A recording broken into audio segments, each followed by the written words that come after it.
Allô, c'est Caro Galland. Je vous montre comment peinturer votre animal de compagnie. C'est pas toujours facile, mais je suis capable de vous montrer les différentes étapes pour réussir.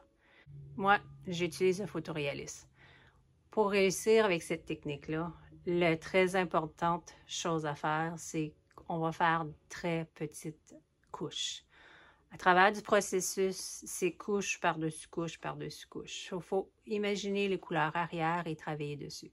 Pour commencer, il faut vraiment préparer la toile d'une bonne façon pour que tout ensuite chemine très bien dans notre application de peinture. Donc, on va mouiller la toile. Donc, on va aller faire l'application. Ma peinture n'a pas été super bien mélangée, puis ça ne me dérange pas. C'est juste la couleur de fond pour que toutes les autres couches aillent bien. Et à la fin, je vais changer mon arrière-plan après pour nettoyer puis faire vraiment illuminer mon sujet. Et si tu fais des lignes comme ça va nous causer des soucis. Si tu fais une grosse application, puis qu'il y a des bosses comme ça va nous coûter des soucis. La peinture acrylique, ça sèche vite. Donc, l'application, tu dois la faire vite. Pour aller sur tous les sens, pour remplir dans ces petits trous-là. Puis, à la toute fin, on va de travers pour faire un balayage léger pour enlever toutes les traces de lignes. Et n'oubliez pas, les côtés aussi, il faut vraiment les peindre.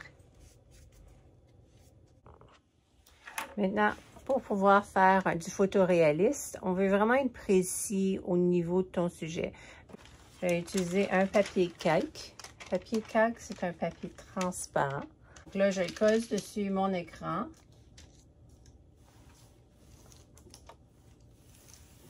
Puis, je vais aller tracer le plus important. Pour faire le transfert de cette image tracée, j'ai utilisé un papier carbone. Il y a un côté brillant et un côté mat. Je mets le côté brillant contre la toile. Je mets des collants pour stabiliser. Puis après ça, je vais aller tracer mon transfert. J'utilise un stylo de couleur pour que je puisse voir qu'est-ce que j'ai tracé et qu'est-ce que j'ai pas tracé ou éviter d'oublier une région.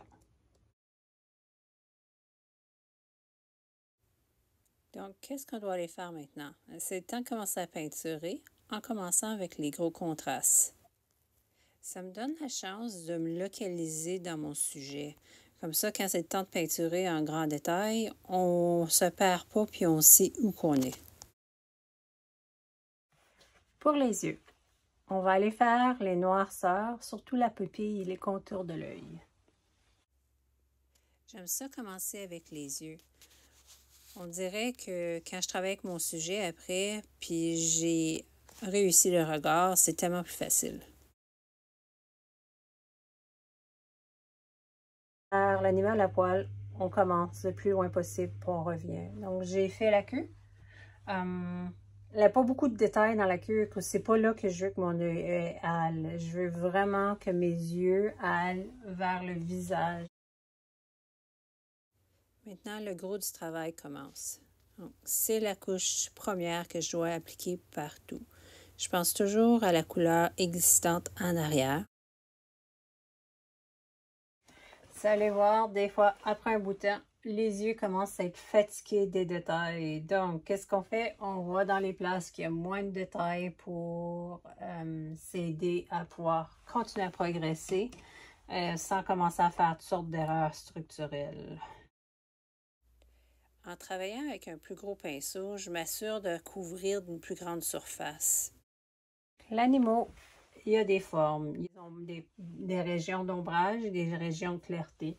Donc, si on regarde ici, son museau va avoir beaucoup de clarté, mais pour pouvoir que la clarté sorte, on doit mettre un petit gris en arrière quand je vais retourner avec la clarté plus tard. Puis pour qu'il y ait un petit peu d'unité, il faut aller mettre un peu toutes les couleurs partout dans le sujet.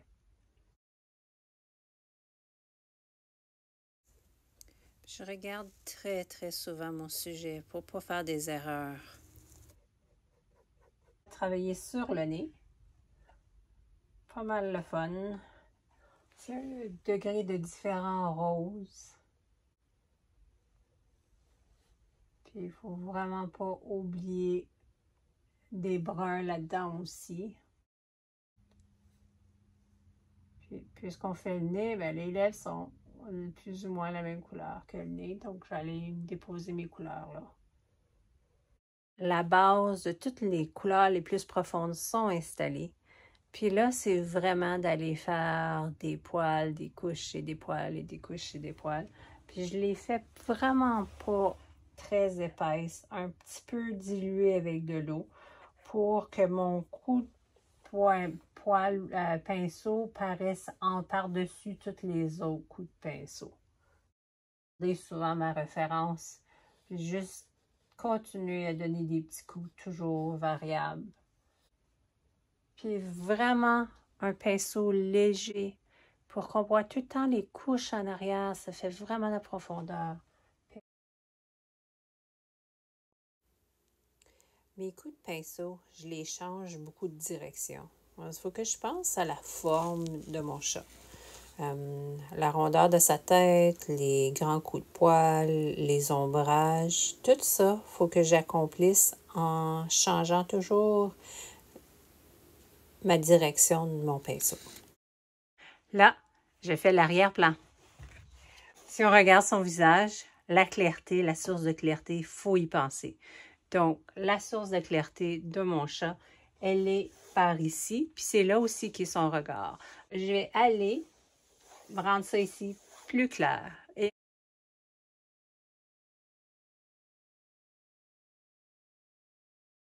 ensuite, il faut penser où sont les ombrages. Comme ça avec ta peinture. Puis là, tu vas donner des petits coups zigzag, tu rentres dans le poil, puis ça a de l'air normal. Puis après ça, j'ai qu'à aller balayer ma couleur ensuite.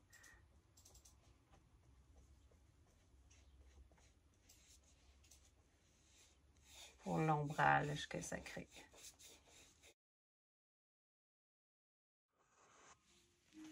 Là, c'est le temps de juste vérifier les dernières profondeurs et les éclats. C'est à ce moment-ci que j'évalue vraiment si mes couleurs sont les bonnes. Puis je peux aller les retravailler ou que je trouve pas que c'est la bonne couleur. Mais ma structure est correcte en dessous, c'est juste changer les valeurs. Maintenant, c'est le temps d'éclairter. Donc, je vais chercher mes blancs ou quasiment blancs. Puis là, je vais vraiment rehausser la brillance qu'on retrouve dans son visage. OK. Maintenant, c'est le temps de faire les moustaches. Je fais un blanc-gris. Puis après ça, à la toute fin, je retouche avec juste pour dire un petit peu de blanc. Ça, c'est vraiment trop gros. Mais c'est correct, je serai hâte de le corriger. Avec un pinceau trempe, je vais juste aller étirer ce petit moustache par en haut. Puis même là, mon pinceau, il est encore plein de pinceaux, donc je vais aller l'utiliser pour faire des moustaches à d'autres places.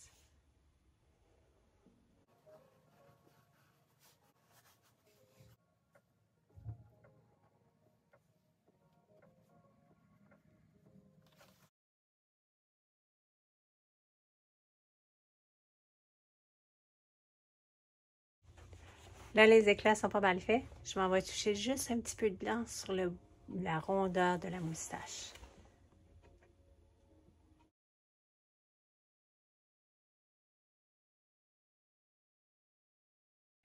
Avec ces étapes-là, c'est le temps de commencer. Fait que bonne chance. N'oublie pas, c'est beaucoup de patience pour bien réussir. Puis, on fait des erreurs, c'est correct, on les corrige. Bonne chance. Continue à peinturer. C'est le même que tu vas apprendre à toutes sortes de techniques et t'améliorer. À la prochaine.